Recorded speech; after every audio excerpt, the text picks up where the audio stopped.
وخير الخلق قدوتنا تعال وزر وشاركنا وقم بالخير سابقنا لقانا في ابن تيمية وخير الخلق قدوتنا لقانا في ابن تيمية وخير الخلق قدوتنا لقانا في ابن تيمية وخير الخلق قدوتنا. بسم الله الرحمن الرحيم. الحمد لله حمد الشاكرين والشكر له شكر الحامدين. تبارك ربنا وتقدس له جميع المحامد، وأشهد أن لا إله إلا الله وحده لا شريك له تمت كلمته وعمت رحمته وفاضت نعمته، وأشهد أن سيدنا ونبينا محمدا البشير النذير صلى الله وسلم وبارك عليه وعلى آله وأصحابه والتابعين ومن تبعهم بإحسان إلى يوم الدين. أما بعد. The book we're going to start on is called Furū Al-Fiqh by Yusuf ibn Hassan ibn Ahmad ibn Hassan ibn Abdul Hadi As-Salihi, Jamal ad-Din ibn al-Mibrad. Before we talk about the book and we branch off, let's talk about the author. He's from Syria, from Damascus, from a historic town of As-Salihiyya, which is at the foot of Mount Qasiyun. After the Crusaders invaded Palestine, Al-Qudama, which is the family of Qudama, they fled Palestine to this area and settled in this area. And who's from that family? Al-Qudama, Muwaffaq ad-Din ibn Qudama, who's one of the most notable ulama of the Hanbali madhab of all times. He served the madhab extensively through various books. He wrote some books for beginners, some books at the intermediate level, and some advanced like Al-Mughni, the brown book. Ibn Qudama rahimahullah ta'ala established a masjid that's still standing today. It's called Masjid al-Hanabila. And that's how the Hanbali madhab became popular in that town. Between the death of the great Hanbali Imam Ibn Qudama and the birth of this author here, Ibn al-Mibrad, is approximately 220 years. Ibn al-Mibrad's lineage goes back to the lineage of Umar ibn Khattab radiyallahu anhu. He actually has a poem detailing his lineage all the way back to Umar. His name is disputed. Is it Ibn al-Mibrad? Or is it Ibn al-Mabrad with a fatha and the meme? Or is it Ibn al-Mubarrid? Which doesn't really matter, but Mahmud al-Arnaut said the majority chose Ibn al-Mibrad, and that's what I settle with. He was born 840 years after the Hijrah, so he wasn't of the early level of scholars, meaning the early centuries, nor is he contemporary. He's actually right around the middle. He died around 500 years ago. That's not too far back with the early Salaf, and it's not contemporary as well. He learned with the biggest ulama of his time, and that's how one develops in ilm and excels. Ilm is taken from ulama. In fact, the best, most knowledgeable ulama of haqq on our time, they're the ones that took or had a vast background in learning from various shuyukh on various sciences, like Shaykh Ahmad al-Uqla rahmatullahi ta'ala alayh, or Shaykh Ali al-Khudair fakkallahu asra. They had a variety of ulama on various sciences, and that gave them the bedrock foundation to build on and excel. One of Ibn al-Mibrad's students, Shams ad-Din ibn Tulun, he wrote a biography, a large volume, and it was a biography on his sheikh. And sometimes what may appear to be the success of the da'wah of a certain sheikh, of course it's from Allah subhanahu wa ta'ala, but after that, the students play a big role as means. And sometimes that's where the failure comes as well. Ibn al-Mibrad, rahimahullah, authored over 400 books. Some are printed, and some, as Zarkali says, that there's still manuscripts in the Zahiriyya or Asad library in Syria. He wrote on fiqh, on hadith, on grammar, on tafsir, on history, even on medicine. One of his books, and it's actually the only book of his I read in the past, is a 2-volume book called Zubad al-Ulum. It contains over 40 sciences. He actually wrote a whole volume with just the titles of his books in it, listed in alphabetical order. And it appears that he dedicated his life to authoring. He died less than 70 years old, 909 years after the Hijrah. Now, as to the book is a small method. It's a small outline. The author didn't write this book independently. It was a chapter from a much larger 2-volume book. And let me break this down to you so you get an idea about the history behind this book and the vast knowledge of the author at the same time. The author wrote a much larger book. From its description, it appears to be a voluminous encyclopedia on various Islamic knowledges, and he called it Jami'ul Ulum. I don't think that book exists today. From what I know, it's not available as a manuscript, nor is it printed. It's probably among those books that are written by ulama that end up getting lost or destroyed over the years. How do we know that book exists? Jami'ul Ulum. The author in another book, the book I told you that is his only book that I read, in the first page of the introduction of Zubad al-Ulum, he referred to Jami'ul Ulum. That's how we know of its existence. The author said in summary, he said, I saw that my book, Jami'ul Ulum, which contained the sciences of knowledge around us, was too big and too difficult for people to understand. So I wrote a smaller, easier book for Tullab al-Ilm to benefit from. And then he said, I sought Allah subhanahu wa ta'ala's aid and sought to take all the information written in this book solely out of the ocean of my mind without using any references, and my success is only from Allah, wa ma tawfiqi illa billah. And I named this book Zubadul Ulum wa Sahibul Mantuqi wal Mafhum. He wrote Jami'ul Ulum, which we don't have. He summarized it in Zubadul Ulum, which we do have. Was written totally from his mind without any references, and it's printed. In Zubad al-Ulum, the 2-volume summary of his encyclopedia, there's a section on Usul al-Fiqh. There's a chapter on Hadith. There's a chapter on the sciences of Hadith. There's a chapter on Tafsir. There's a chapter on Qira'at. There's a chapter on grammar, on medicine, on inheritance, on sects and creeds. There's over 40 different chapters included in that 2-volume book. He has a chapter on Usul al-Fiqh. Then a chapter on Furū al-Fiqh. He has a chapter in it on Usul al-Fiqh and another one on Furū al-Fiqh. Those pages before you were a small chapter taken out of Zubad al-Ulum.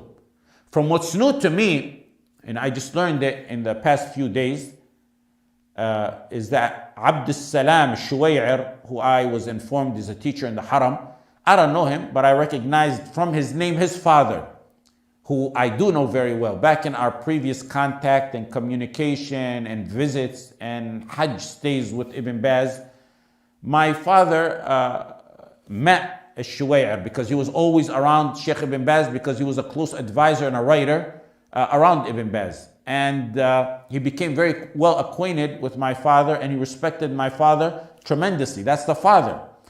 Al-Shuway'ir, the son, pulled the chapter on fiqh from Zubad al-Ulum recently, I'm not sure when, and he published it as an independent book, which was a great idea for Tullab al-Ilm, because when it was suggested to me by my dear and beloved brother to teach this book, I was actually surprised that Tullab al-Ilm in the West would know of it.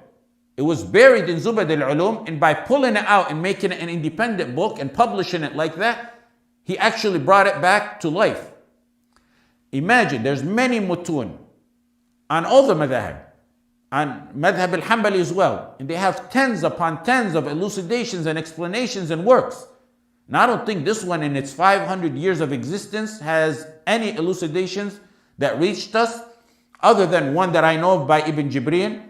And I was informed, haven't seen them yet, but I was informed that there's more recent elucidations after it was made an independent book. The book Furū al-Fiqh is considered a matan, which means it's an outline, it's a summary. It's the opposite of a sharh or a hashiyah. It's the opposite of an elucidation or an explanation. Matan is a form of an outline. It's short, summarized, in easy words, simple sentences, and it's like that so one can easily memorize it. The mutun are short but deep in meaning, and that's so Tullab al-Ilm can perfect those sciences. and they act like a map of that knowledge, so one can go off from that. Mutun were known from early centuries, and before mutun were called mutun, their earlier name was mukhtasarat, summaries. Some mutun in this context are regular simple sentences. Some come in the form of poetry. Some mutun are to explain a particular science of Islam, like the one before us. It's a matan on what? Fiqh. Fiqh of what? Hanbali madhab. Al-usul al-thalatha is a matan. A matan on what? On tawheed. Some were made to help summarize and outline a certain science of Islam. Some were written to summarize a certain specific book, like Al-Fiqh al-Iraqi. It was a summary for Muqaddimat Ibn Salah. Don't confuse matan in this context with matan in the hadith context. When it's used in the hadith context, matan means whatever follows the chain. The statement or saying or actual wording of the hadith following the chain of narrators. The purpose of mutun is to have an outline of that particular science to work off from. Memorizing is greatly recommended, and it's the method of a lot of the previous ulama. You don't want to be one whose ilm is only notes and iPads and computers in front of them. That's not the kind of people I raise. Using notes or iPad may not always be criticized when given a talk or teaching, but when that's a person's entire storage of ilm, that's a problem.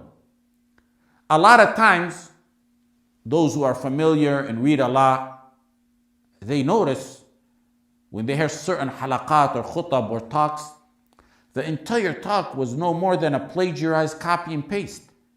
And if that's the level of the person, it's okay. But for him to think he's a mufti and a allam and a mujaddid and the ummah has never seen his likes, that's a problem.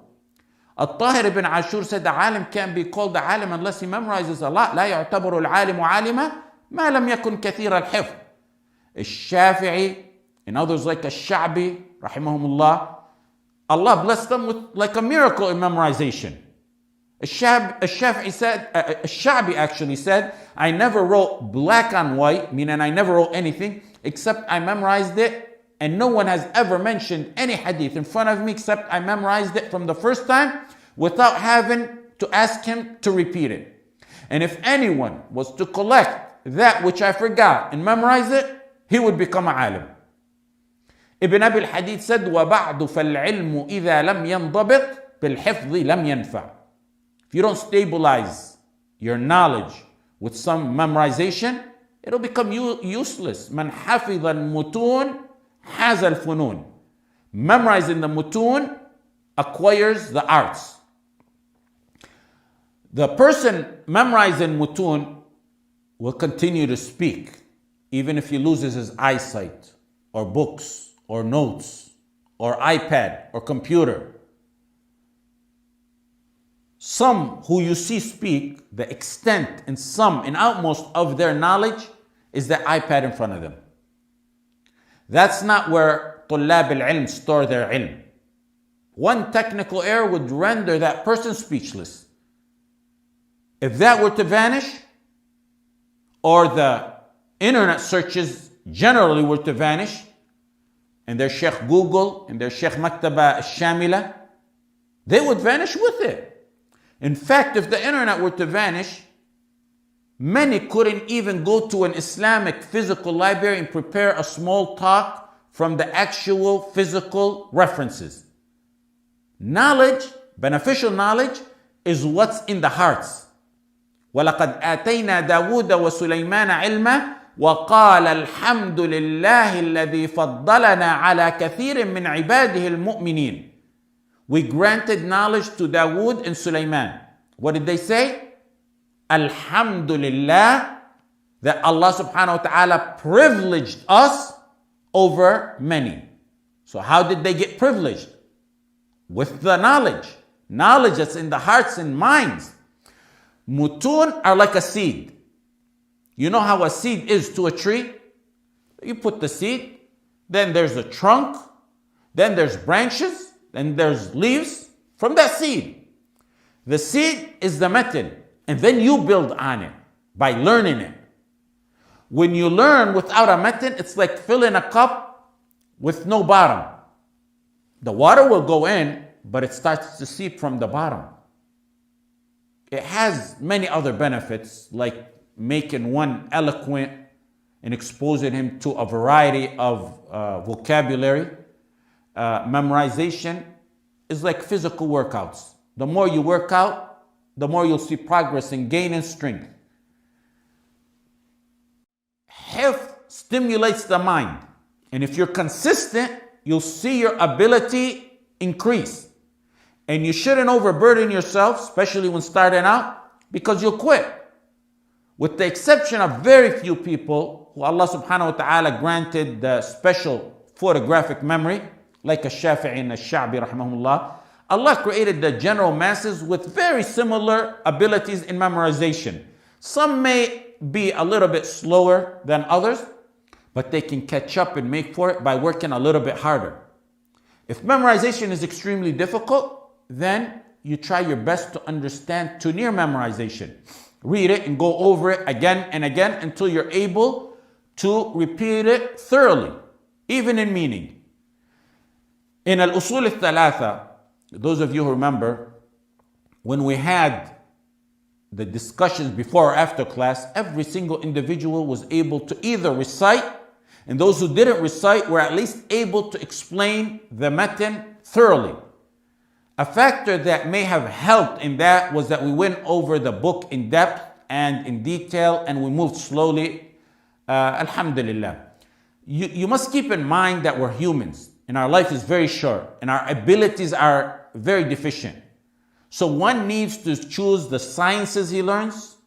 Al-Nawawi rahimahullah suggested and gave priority of some sciences over others. And within those sciences, one chooses the mutun in the books that he memorizes and learns and comprehends to avoid burning himself or herself out. And by that, they'll leave talab al-ilm altogether. This happens quite frequently, and we're asked about it constantly. And you don't memorize and that's it, or understand and that's it. It's not going to be stuck in your mind forever. It needs to be reviewed. What you memorized and what you understood and learned. Otherwise it'll flee. If the word of Allah subhanahu wa ta'ala that's made easier to memorize is more liable to escape than a hobbled camel, then imagine man-made or written books and poems. When they confiscate our books in prison or otherwise, we see firsthand the devastating impact on forgetting because one isn't able to review. The next point is the title. The book is called Furū Al-Fiqh. Furū literally means branches or sections. Fiqh literally means understanding or comprehending. The terminological definition is what Ibn Hazm and others said. Knowledge of fiqh is the knowledge of the rulings of the Sharia that are derived from the Quran and the Sunnah. It's the study of Islamic jurisprudence, the Sharia, the halal and the haram.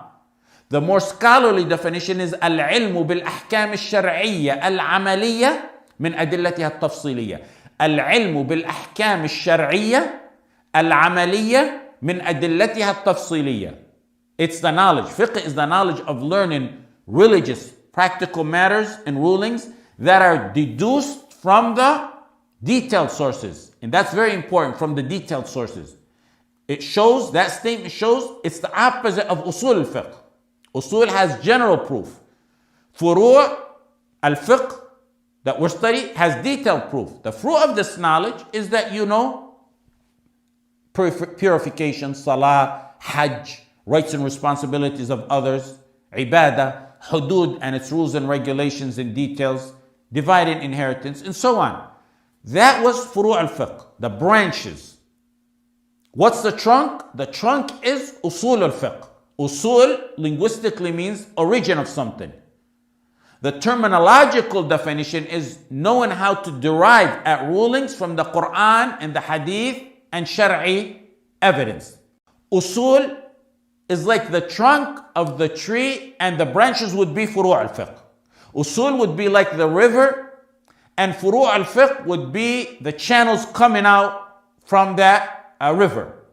Usul is like an umbrella that shades the branches. Usul, unlike Furū', deals with general evidence of fiqh and how to put them in use. And who does that job? A mujtahid does that job.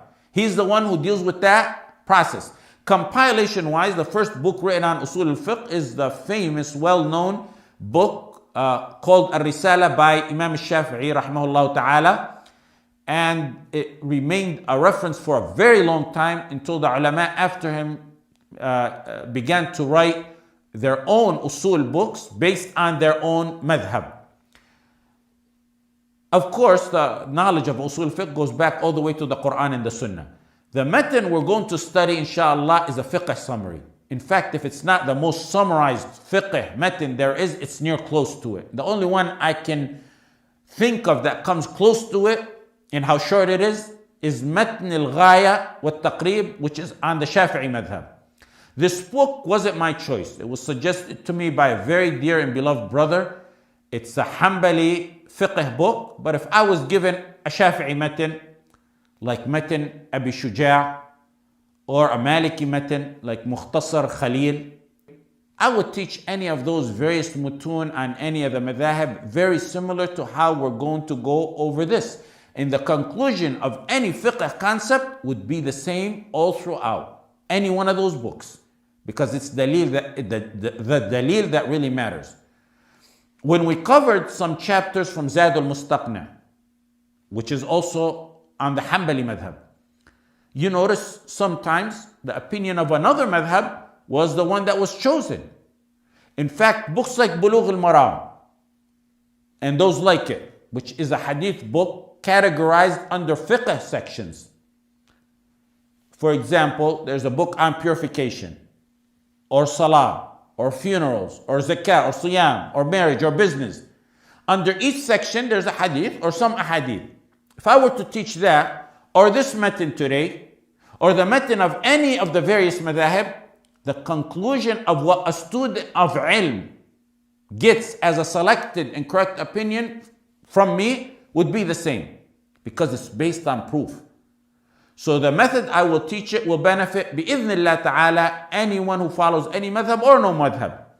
This book is a beginner's book in fiqh, and that's the appropriate way to climb the ladder of knowledge. You start with the beginners and move up. One of the more advanced books on the Hanbali madhab of fiqh is Ibn Qudama's Mughni. And it wouldn't be appropriate for a beginner to grab some volumes from there and start with that. There's a saying that food for adults kills toddlers. A toddler can't digest delicious, healthy food that older people consume. Skipping steps when climbing the ladder will make you fall.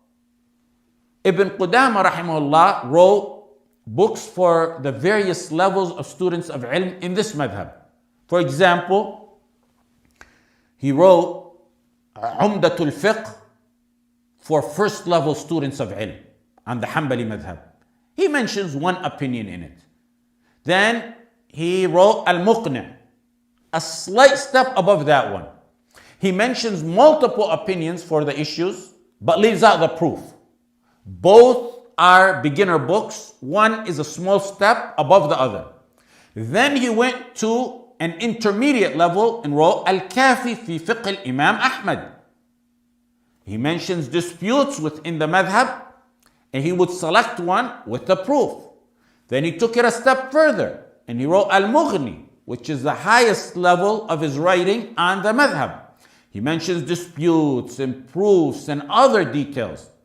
Point being, ulama wrote for various levels of knowledge, and that's how it should be attained. This book we're about to go over, Furū' al-Fiqh, is not that popular as those by Ibn Qudama and others, but it's a great one. It serves as a map and the outline in your journey, not only for fiqh of Madhab al-Imam Ahmad, but it could be an outline for fiqh in general, if taught that way. It's good in that it encompasses most of the various chapters of fiqh and a student of ilm must go over all the chapters. And even though it's summarized in a beginner's book, the book itself can be taught as a beginner's or an intermediate or an advanced level. I don't teach it as a beginner style only. I'll be teaching it, inshallah, in an intermediate or closer to borderline advanced in some issues. Teaching it intermediate to advanced will also encompass beginners, inshallah, so that they'll grasp everything, inshallah. Overall, the author tried to keep the book extremely simple and summarized as mutun should be. And this one is extremely short, as I said. He breaks down fiqh into categories in a nice, clear outline, somewhat different from other mutun. And you'll see when we get into it. He encompasses most of the branches of fiqh, but he left out some. Either because he wanted it very summarized, or because we said it's from his memory, and he might have forgot or missed out on some of them. We'll be, based on the request that I got, we'll have some quizzes that will be sent out and given to you. And some suggested to give a certificate at the end. If that happens, inshallah, there will be a verbal test based on that, and a certificate will be given if anyone wants it. I'll do it for the brothers, and we'll have a talibat ilm do it for the sisters. There's no charge. There's no registration. There's no forms to fill out. And you do know, I think that's ridiculous stuff to do. So alhamdulillah, we will start next week with this book. Jazakumullahu khair. Wa sallallahu ala Sayyidina Muhammad wa ala alihi wa sahbihi wa sallam.